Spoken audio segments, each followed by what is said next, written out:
Once was a land of woe and strife, where the people were bereft of hope. They prayed to their gods of might and light to deliver the heroes of old. Instead they got heroes. Did you hear the quotes in my voice of moral ambiguity? They may help or may not help you at all. Depends on what's in it for them. They kick and they punch and they maul and they smash. They lie and they scheme and they burn and they slash. Succeed or fail, it adds to the tale. Dungeons and Debacle starts now. Hello and welcome to this episode of the Dungeons and Debuckles podcast. I am your host and dungeon master, Kevin. Going around the table, Hannah.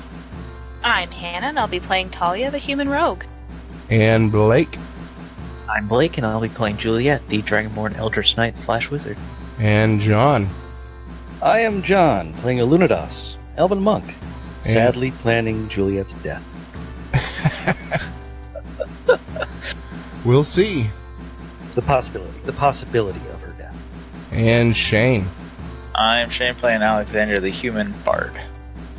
Okay, so last time on Dungeons and Debacles podcast, you guys had made it out of Mount Sunder, and you started on your way to Ashmarsh in hopes to get a boat to travel to Fadel to find the next artifact of the Saviors. It was mostly a planning episode, trying to figure out what you were going to do. You identified some items from Bowbreaker's tomb to see what they were, and then you settled down for the night. Everybody went to sleep, and Shane had a terrible dream, much like the dreams that he had previously, and heard the voice in the back of his head saying, "Feed me, feed me, feed me." And he stood up out of his sleep and found himself compelled to walk over to Talia as she slept with the dagger in his hand. Alexander is now standing over Talia. She's sound asleep and breathing deeply. You have the dagger in your hand and it's begging you to feed it. And you push the dagger closer and closer to Talia before you can push the tip into her throat. You gain control, and the dagger screams at you, "Feed me, feed me. I can give you power, just feed me." And then you take your other hand and pull the dagger away, and you're panting with the effort.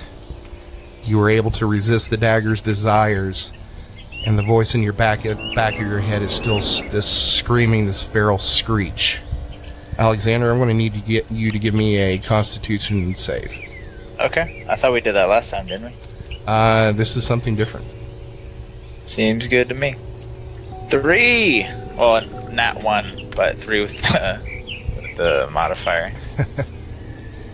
So, as this thing is screaming, you're looking down at it, and it's going to disappear and then reappear in your clenched hand, but the blade is touching your flesh and sinking in, and there's this black smoke that envelops your hand, and then you feel power being drained out of you and being seeped back into the blade.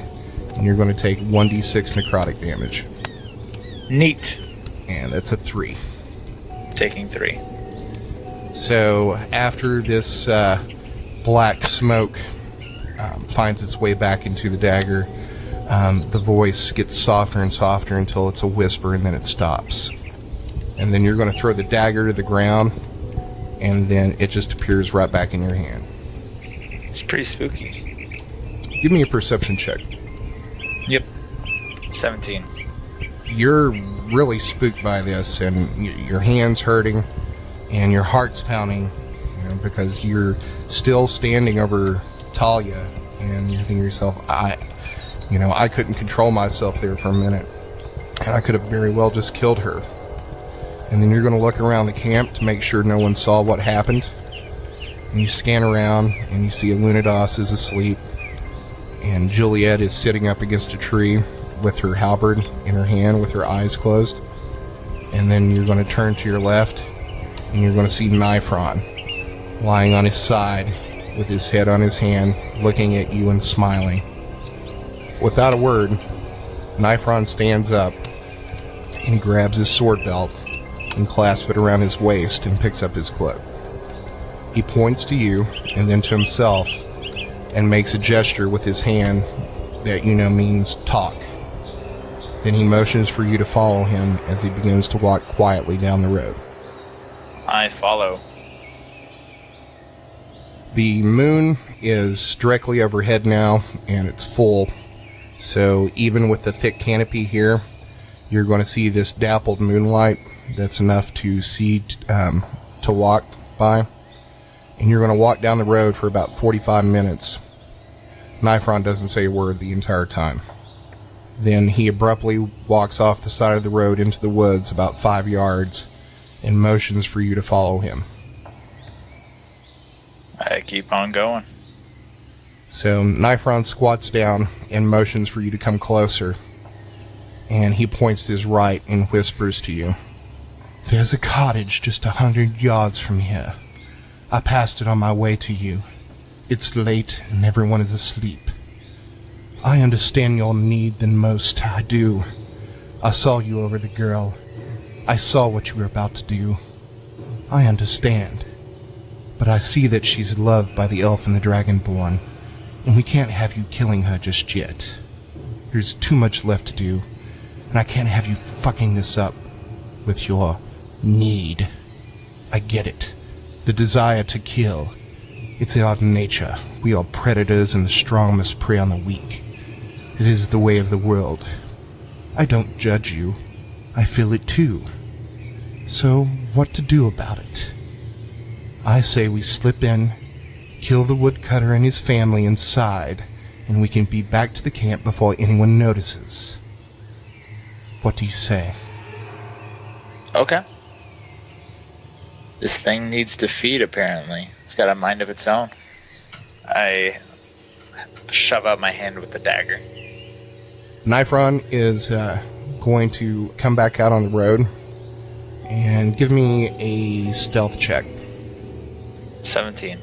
So the two of you are going to make it to this cottage that's sitting out in this large clearing. There appears to be a well sitting out in front of it, and a horse and 2 pigs in a pen to the right of the cottage. The cottage itself has a thatched roof, and it's probably no more than 15 feet by 15 feet.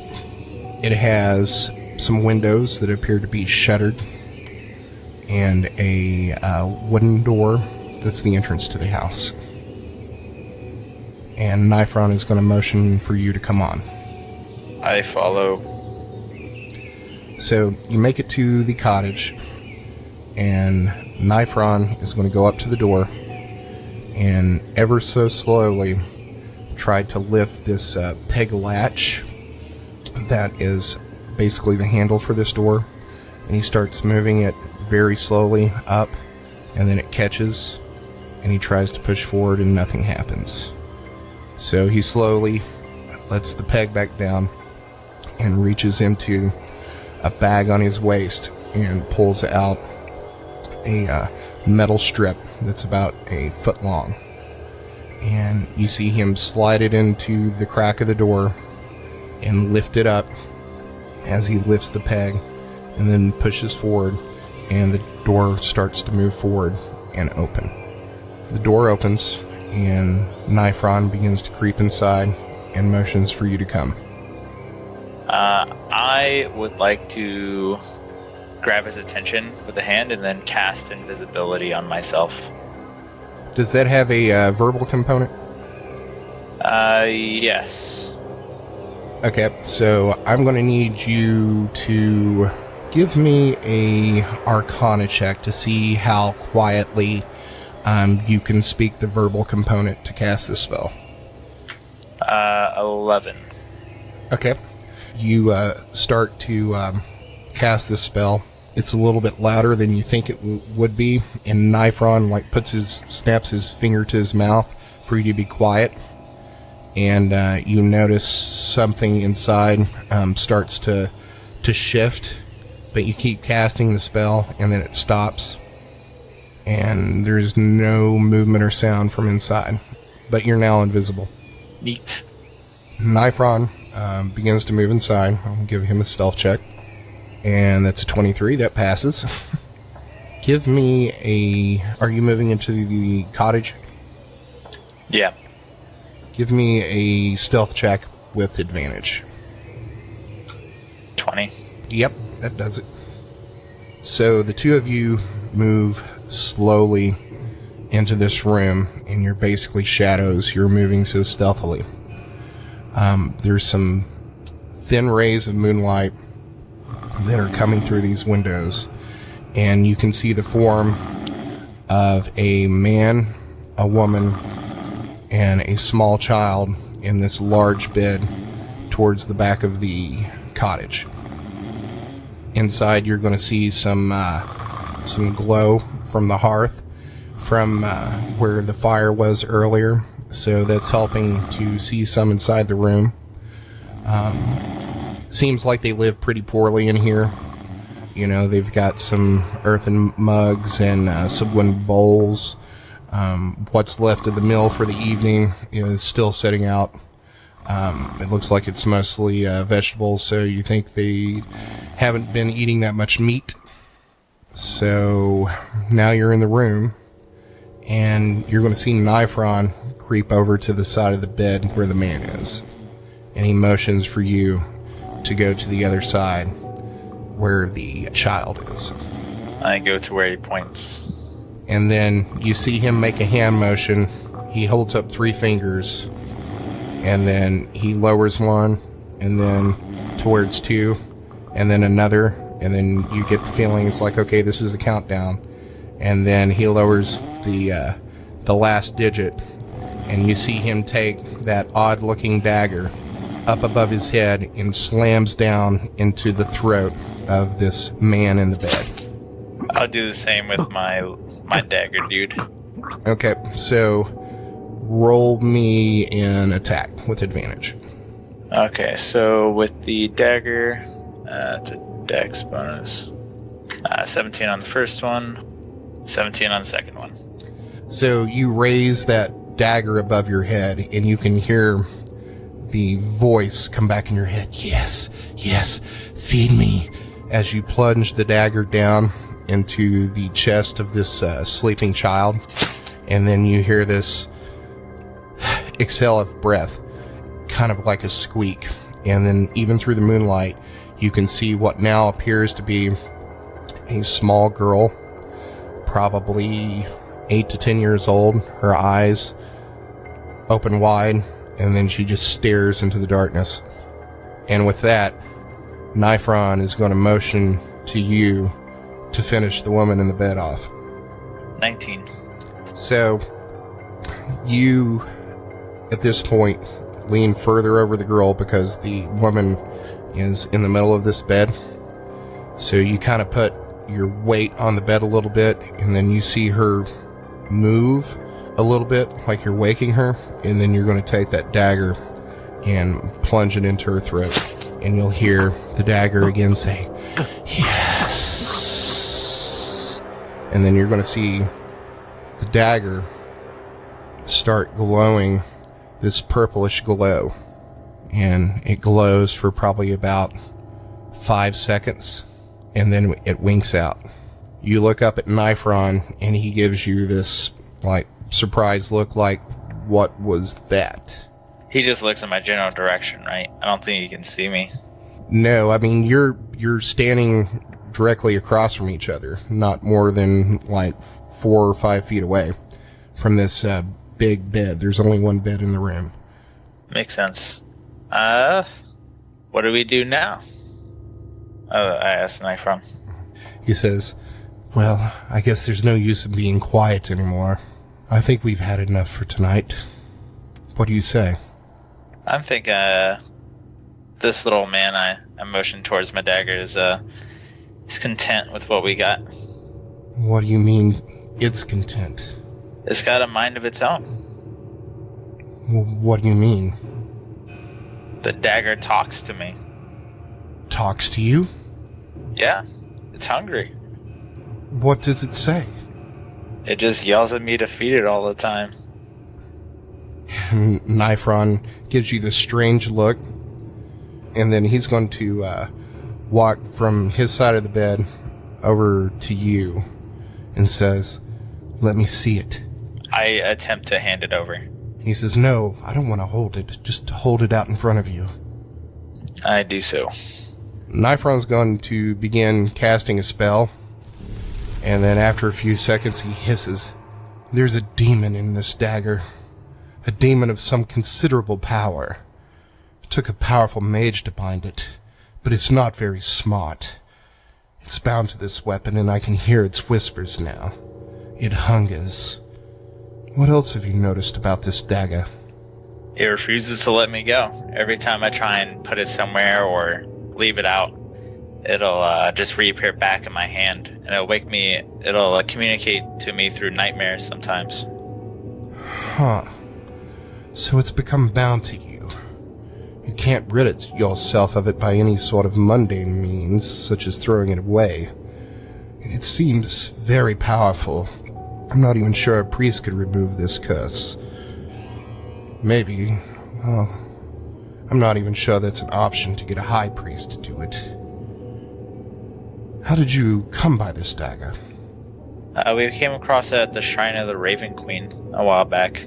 I found it on the corpse of some musician in the tomb down there. A musician, do you say? How do you know he was a musician? By the items he was carrying, he also carried a flute. A flute? Did this musician have a name on his tomb? DM, please incite knowledge into me. I've forgotten it. You would remember that the dagger and flute belonged to a halfling in a patchwork cloak inside the tomb of the Raven Queen named Jarek the Entertainer. I communicate that over. And Nyfron's going to start laughing. You found the dagger on Jarek the Entertainer? You fool! You call yourself a bard and don't know his tale? The tragedy of Jarek the Cursed? Can't say I have. Should I roll a history check before I say that? You can. Give me a history check. 21. Okay, now that you're thinking about it, you think that you do remember something about the tale of this halfling, but it was a tragedy and it involved killing most of his family, but that's about it. I know that there was some sort of tragedy involving him and killing his entire family. I said in Nyfron.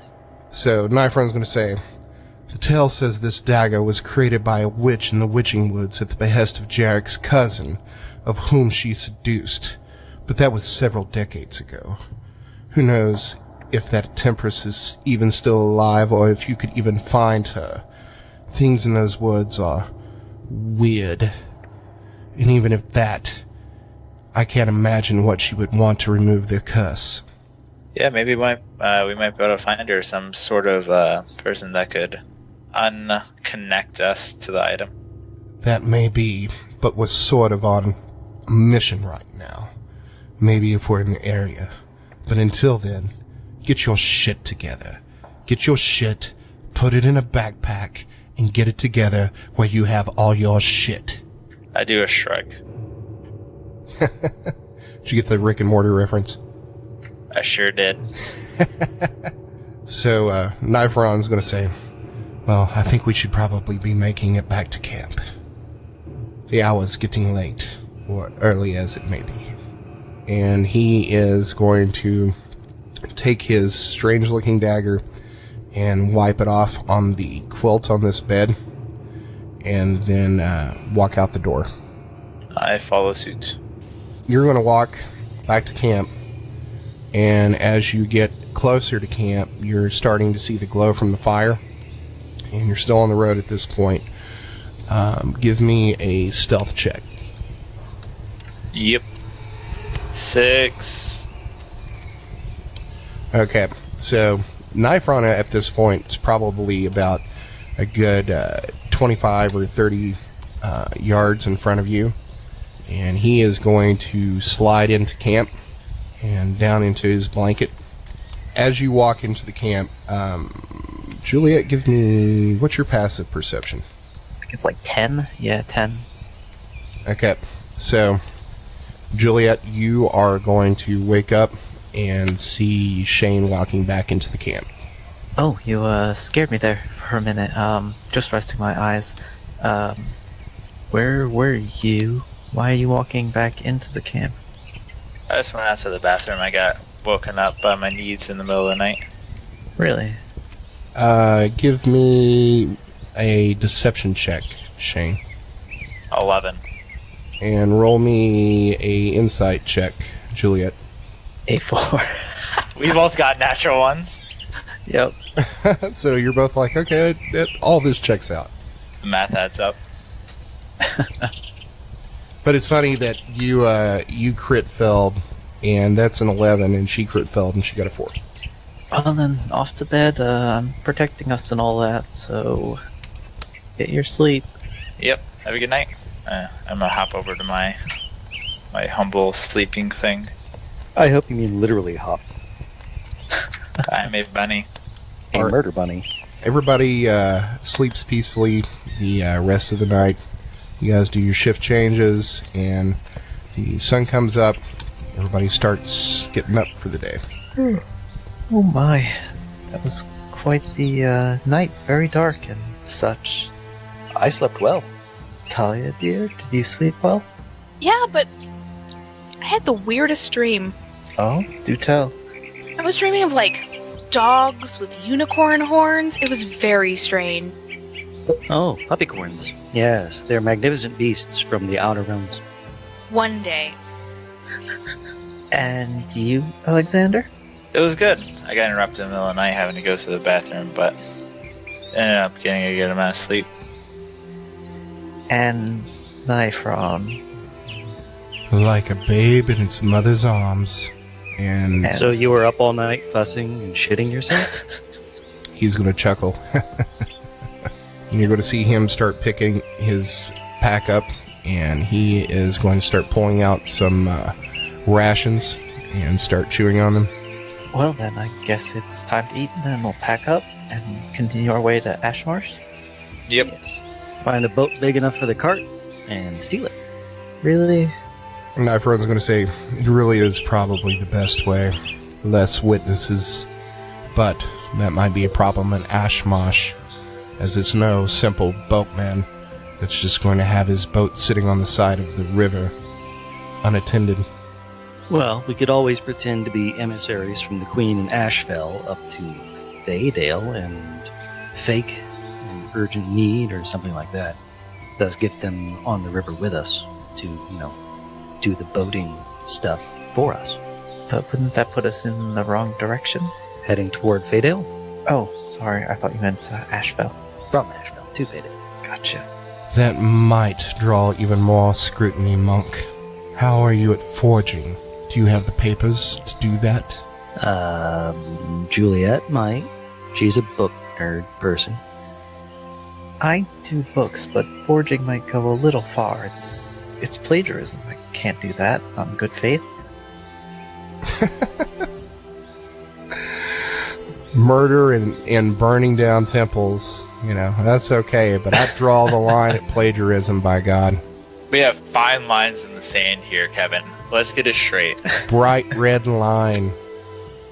Well, we can always rely on Alexander's ability to lie our way into things, but we might just be better off stealing a boat and going upriver. I mean, we'll have to murder some people, of course, otherwise they'll notice their boat is missing. But yeah. So you guys finish up your breakfast and mount your horses and start on down the road. So, do any of you actually know anything about this place, or have an idea for a cover story? Are we merchants, or traveling entertainers, or Let's just go with traveling adventures. what will we be doing there? Let's look at the map, see where we could be going. Hey, Kevin. Yes? May I roll a, what would the check be? Probably a history check to see if I know of any, like, adventure attractions up north that would be on the way with Fadel? Yeah, go ahead and give me a history check. 21. You know that there are some magical, mythical creatures that are said to live in the woods to the north and east of Fadel. In the woods up there where there's less civilization, where it meets the mountains to the north and starts getting snowy. There's rumors to be manticores and griffins and other sorts of magical fey beasts that have come out of the fey in the weakening between the plains and this portion of the land.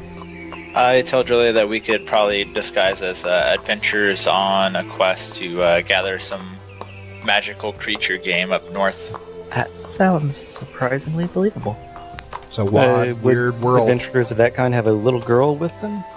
A little girl who's not necessarily related to any of them? We'll just claim she's Alexander's sister. It'll work. Or daughter. We don't know how old Alexander looks. Or I can just disguise myself. The thing that would probably be most believable is Alexander being in some sort of relation to her, since they are both human. Well then, Alexander, no offense, but you don't look quite the right type to be Talia's father, but maybe an uncle? Works for me. And as we head into the city, you magical types should go ahead and disguise yourselves, just so that we don't look like the group they're looking for. Or even less like the group they're looking for. So, from Dragonborn to Tiefling, from humans to dwarves, maybe? Nyfron's going to say that's an excellent idea. We don't know how far north the word is spread. Okay then, we can do that. We have to be quick though, these things only last around an hour. Yep. And Nyfron's going to say, we have at least another day and a half. Maybe we should go into town, get a room at an inn very, very quickly, and then our sneaky types, Talia and Nyfron, can go looking for a boat of the appropriate size for us to acquire. Yeah.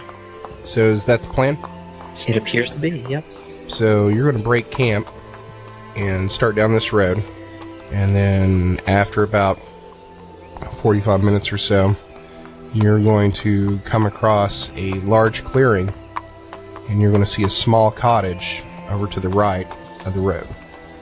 There's a mule and 2 pigs outside, and this seems to be a small, poor cottage with a thatched roof. Everybody give me a wisdom check.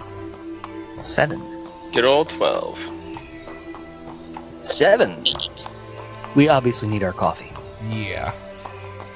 The one person that got this already knows what's going on, but Alexander would know it's a chilly, kind of a chilly morning, and you would think there'd be some smoke coming from the chimney, but you would think no one was home if you were just passing by.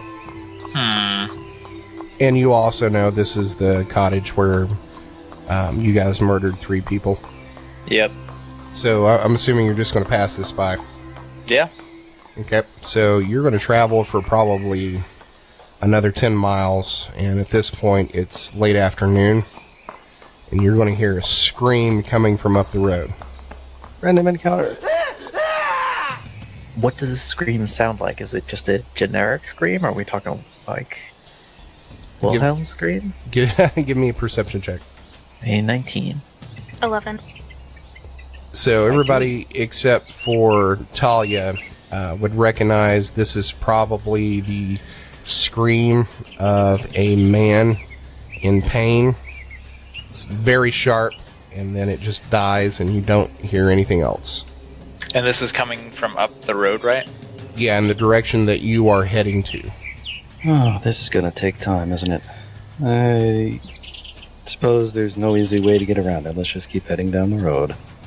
There's some woods. You could try navigating the horses through. Might not have a problem, but the cart might be a bigger issue. Cart's gonna be a problem. Let's just go on up the road, guys, and deal with whatever nonsense we have to deal with, I guess. So is everybody moving forward? Yep. Yeah. Villain's work is never done. All right, can everybody see the map? Yep. Yeah. Okay, Yes. so you're going to go further up this road, and you are going to hear some guttural, like, grunts and some, like, tearing sounds. And as you get probably maybe 100 feet from a clearing up here in the road, everybody give me a perception check. 18. 21. 3. So, Juliet and Alunodas, you would see these two towering figures that appear to be maybe 12 to 14 feet tall, with this brownish grayish skin, and appears to be wearing rags. But the thing that sticks out most about them is it appears that they have two heads. And currently it looks like they are breaking down some crates inside of a cart. You also see lying on its side a dead horse. And that's about all you can see from this distance. Whoa, stop everybody. There's some things in the distance. Two-headed creatures. Big ones. Think we can convince them to clear the road, let us by? I'm curious what's in those crates that they're opening up. Everybody give me either a history check or a nature check. 5. 7. 12. 22! City girl recognized it. So Talia has probably heard some tales about these in, like, bedtime stories. When Juliet mentions that they have two heads and they're just about giant size, she's like, oh, those are Ettins. Those are bad news. And you had asked Alunodas whether or not you could reason with them, and she's like, no, they are super evil and savage. Well, I guess we're gonna have to kill them to get by. Maybe we can claim a reward when we get to the city. Give me a intelligence check, Alunodas. 12. It appears that this cart was moving in your direction. So it might mean that they were coming from the city. So what we want to do? You guys want to try to get around them, wait them out, fight them? What's up? I suggest that we just try and go around. That would probably be the easiest thing to do, yeah. But what if Work they the cart see us? I mean, shouldn't we attack with the element of surprise? That's also a we- possibility, yeah. We can just go further into the woods to where we're out of, like, earshot, and then just backtrack a little bit, go out earshot in the woods, and then just go around. Let's put it to a vote. I say go around. Around. I vote through. I vote kill them. They killed a horse. They must die. That's a point. Alright, maybe let's flip a coin to see how this Something. goes. It's up to Nyfron now. Nyfron's going to say, I don't care. Roll a d20, evens we fight, odds we go around. Well, I think the majority said they wanted to fight. Yeah, No, it was only- 50-50. it was Oh, okay. So evens. Looks like we fight. Nyfron's going to say, fine. And he's going to take his horse and move it over to the side and put its reins in to tie it off on some branches. And then you're going to see him pull out his rapier and that dagger. Talia's going to tie her horse or her pony up behind a tree and tie Abbott to the pony. Tie a spider to Abbott. And Nyfron will just step down from the cart. Buttercup's not going anywhere. Very sturdy, stable.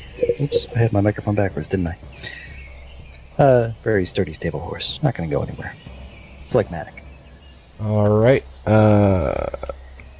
Alexander, you want to get on the map? I'm always on the map. Only one of you, Alexander. It's the rise of the bagpipes. The squawking demonic horde. So Nyfron's going to say, how do you want to do this? Maybe you and Talia go into the trees, sneak around to get a surprise round, and after you attack, the rest of us will rush in and help kill them. That's what I was just going to suggest. And with that, Nyfron is going to start walking into the woods over here. Let's give him a stealth check. What about you, Talia? Sound That's good? 24. Yeah. I'm gonna put my hood up and move to the other side. Do you need to put your hood up with the bat cloak? Do I? Oh, yeah, that's right. You don't have the Cloak of Elven count anymore. So you don't have to put a hood up on that bat cloak. What? But it gives her the cute bat ears, so she probably will anyway. And it only works in, like, dim light. I thought that stealth was just part the doesn't. bat. Yeah, the stealth part I thought was always. I'll look it up again, but I'm pretty sure the stealth part was always. Does it give you advantage? While wearing this cloak, you have advantage on dexterity, stealth checks, and in an area of dim light, you can grip the edges and fly. So it's the flying and the turning into the bat that requires dimness, but it always gives me advantage on stealth. Well, there you go. And I want it noted that it is now canon that it has a cute bat face ear thing for the hood. Oh, yeah. Talia, give me a stealth check. 16. So, these two Ettins are currently tearing through some barrels and crates that are on this cart.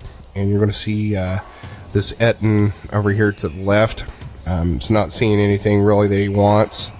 And you're going to see him go over. He's going to take 1 foot and put it on the chest of this man's body on the ground. And then he is going to take his hand, grab a hold of one of the feet, and then rip the leg right off of this thing. And then it's going to smell it for a second, and then it's going to take a bite. And they're extremely distracted at this point. So Nyfron and Talia have moved down in here within striking distance, unseen, as they watch this scene play out. I'm going to need everybody to go ahead and, well, let's do the surprise round first. So Nyfron is going to move up to beside this Ettin and pop out of the tree and take his rapier and dagger and try to slam it into this Ettin's back. So the first attack is a 25 and a 23 with his rapier, and then with his bonus attack he's going to stab with his sai, and that's a 19. So he's going to do a total of 22 points of damage with the rapier, and then he is going to do 9 points of damage with the sai. So that is 31 plus his sneak attack will be 39 points of damage. So you see him pop out of this tree line and he's just like, yeah, and then stabs into the side of this Ettin, and you see it reach for its back and howl in pain. So, Talia is going to... Would she have line of sight from here to throw, or are the trees in the way? The trees would be in the way. Okay, then she's going to move here. That should be clear line of sight, yes? Yep. And she's going to attack first with her offhand, or her regular dagger. She has advantage, right? Yep.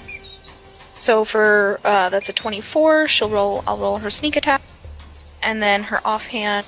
That's a 12. That probably won't hit. Yeah, that's going to miss. 19 damage from her first attack with her sneak attack. Not too shabby. So you pop out of the woods, and this thing's pretty tall, and you're pretty short. So you basically come up and you stab it in the butt, and it howls out in pain. And then he's going to swing around to face you. And then now I'll need everybody to roll initiative. I'm so good at rolling initiative. Should I roll again? What was your original one? 6. Yeah, just go ahead and roll it again. You're awesome. Now it's 10. You keep misspelling Nyfron. It should be spelled knife like knife, not nif. He's wrong with the knife. It's actually the spelling of a character who my best friend played back in the AD&D eons ago. Yeah. And I actually talked to him to get some notes on his character, and I was like, wow, he is way more evil than I remember. Closer to Alexander? Well, I mean, the scene that just played out was a scene that played out in one of those AD&D games. Dang. Except Nyfron was taking revenge on someone who had made fun of him in town.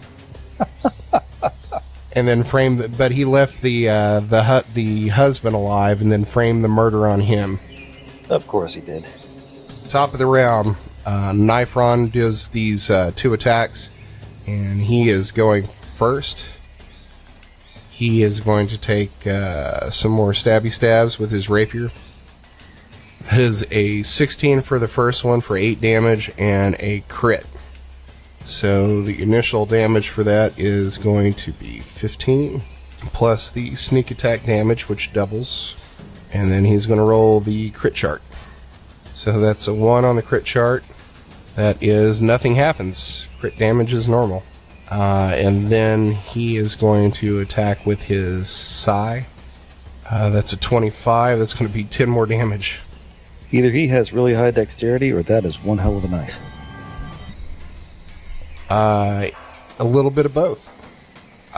So Nyfron is going to take this rapier, and as this Etten is turning around to face him, he is going to take the rapier and cut the inside of one thigh, and then the inside of the other, going for the femoral artery, and then he's going to take his sai and stab it right in the gut. And then you're going to see this Etten fall down to its knees, and it's just got blood pouring out of everywhere. And it does this guttural howl. Just next up is Alunodas. All right, time to move in. All right, that's his full move. And, Wand of Magic Missiles. Nice. Don't forget you've also got those Boots of Haste now. All right. I think, is that a bonus action or a free action to click my heels? That would be a free action and click your heels. Okay, so I'm going to do that. And I believe that doubles my move speed? Yes. Awesome. Runs up there, no problem whatsoever. And attacks with advantage. First hit is a 19. That hits. For 10 damage. Second is a 25 for 5 more damage. Which. Then he'll spend a chi point for a flurry of blows. Actually, you get 1 more attack because you're hasted. I do? Awesome.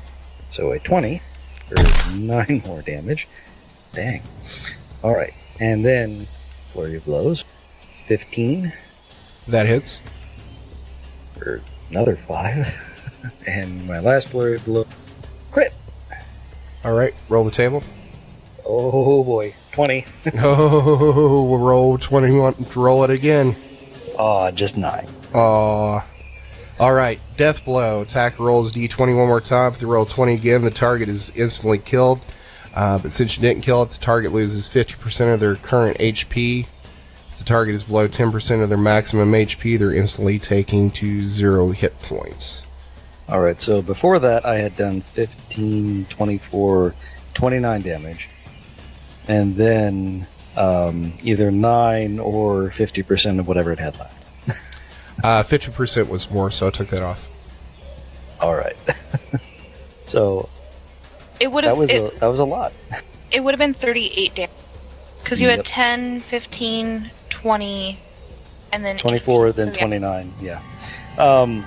But I think that the critical thing only counts on the last of those 5 attacks he got that turn. Yeah, I was taking the hit points off as he was rolling them. All right, and that'll do it for Alunodas' turn. All right, Juliet. Alright, Juliet will advance, casting a magic missile spell at the Etten that's surrounded by Talia and Alunodas. And she's going to upcast that at level 2 for 18 points of force damage. And that will end her turn. All right, so Juliet runs up into this clearing and plants her feet, starts casting magic missile. And you see these missiles come flying out of her hand and slam into both heads. And you're going to see this Etten be knocked forward and down onto its knees. Talia, you're up. All right. So first, I'm going to stab. That's a 21. I'll roll my sneak attack. So that's 24 damage total, and then I will disengage with my bonus action. Okay. So, what's it look like when you kill this Etten? Well, since it's on its knees, I will just run up to him, basically, and get a good hit on his jugular, and just stab through his neck so that he bleeds out. So you stab through the head on the left, and it starts bleeding out, and you see the head on the right. Look over to the other head, and it's like, no, no, no, no, and takes its hand and tries to grab a hold of the other head's neck to try to staunch the blood, but so much is pouring out that you just see, like, its eyes roll back in its head, and it starts getting really weak, and then falls down to the ground and dies. Next up is the Etten beside Nyfron. It's going to turn and face Nyfron, and it's going to attack with its battle axe and its Morningstar. The first one is a 13, that's going to miss. And the second one is an 11, that's going to miss. So you see this Etten is on its knees, and it rises up and it takes its axe and slams down to the right, and Nyfron deftly dodges out of the way and then swings the Morningstar at Nyfron's head, and he just ducks. Next up is Alexander. Woohoo! I'm gonna run forward and then try and shoot the guy on the left with my crossbow. 18 to hit. That hits. 6 damage. So what's it look like when you take this Etten out? Wow, I'm so good at this game. I pull up my crossbow, point it towards his head, it flies through, and then you can just see the arrow go through the front side of his skull, then just be implanted, and he falls back. As you do that, you're going to hear a whisper in the back of your mind that says, "That should have been mine." So, we're out of combat now, and Nyfron is going to go over to this body that's on the ground, and he's going to take his rapier and his dagger and clean the blood off of them on this body's clothes. All right, what sort of trader are we looking at here? What sort of goods are in this cart of his? Give me an investigation check. 9. So it doesn't take a lot of digging through here because these barrels and crates have been smashed. But what you're seeing is dried fish. So, food. Yes. I guess we can always use dry rations, right? Give me a wisdom check, or intelligence rather. 12. You would think with the amount of fish that are in these barrels, there's probably 6 barrels and probably a couple 100 pounds of fish. You're thinking that this would have had to come from multiple fishermen at a large river. So probably a trader gathered up fish from multiple fishermen and was taking it inland to sell. Probably. So I guess now we can continue on to Ashfell. We've dealt with the obstruction in the road. Well, I guess we have to pull the cart and dead horse off to the side, but we can, move on now. Okay. Is there anything on the Ettins that could be used for magical purposes or is worth anything? Give me... You're not trained in Arcana, are you? Nope. You could give me a nature check. 15.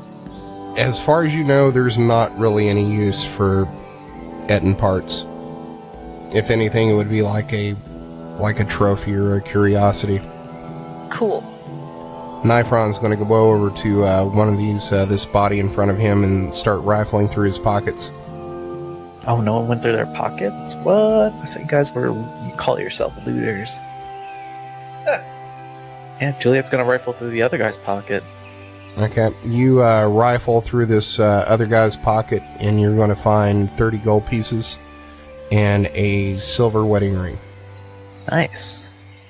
You'll also find in the cart a short sword and a spear that it looks like they were probably ambushed because both of the weapons are still in the cart. Do they look special at all, or just kind of generic weapons?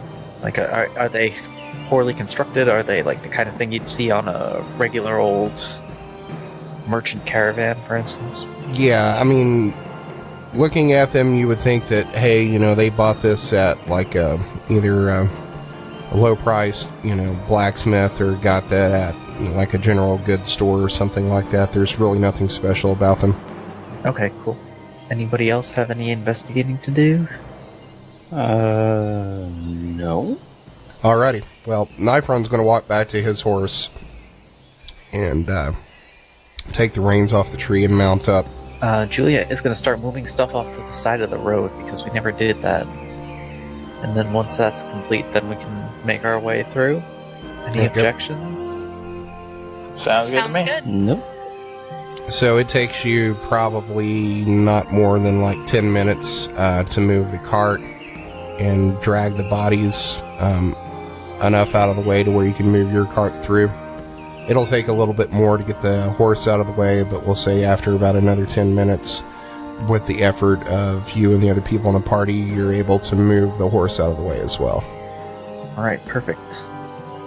Alright, so we continue on our way, having taken not a single point of damage.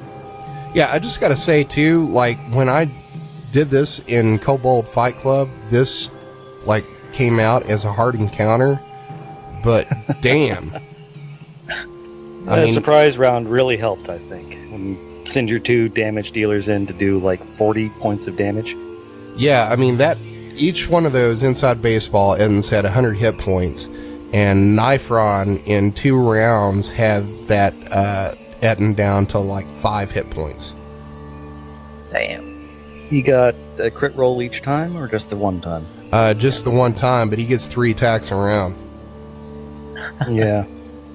And let's see, I think that means that I used up 1 minute of the 10 minutes my hasting shoes give me every day. We can run around circles if you want. Nah, I think I'll save it, just in case. And I think that's probably a pretty good place to end it right there. Thanks for listening to another episode of the Dungeons and Debacles podcast. If I could ask a halfling-sized favor, give us a 5-star rating and review on iTunes. It's the best way to support us. New episodes come out every Monday, so make sure to check your podcast app. Do you have an idea to make the podcast better? Tell us about it on Twitter or Facebook. You can also check out our website to see all the maps, lore, and characters at dungeonsanddebaclespodcast.com. And now a word from our fantasy sponsor. As an important, powerful, and wealthy person, it could be so hard to stand out in the crowd these days. Make a statement wherever you go with the latest and forward-thinking fashions from Marcus's Haute Couture. We have the finest materials from all corners of Suel, exotic dyes in every shade of the rainbow, and unrivaled craftsmanship. Whether it's your wedding, a graduation, a holiday, or a coronation, we have a style for any occasion that will make you look your best. They will know you came to Marcus as soon as you walk into the room. Located in the finest shopping district in Conley and the world, you can find us in the North Market. Marcus's Haute Couture, because you are worth it. Well, guys, the most important place we're going to go is that farm to the bottom right. We're going to find all our loot there. I don't know. I mean, there are Just to let you guys know, since you haven't done any, there are side quests to be had that I have created.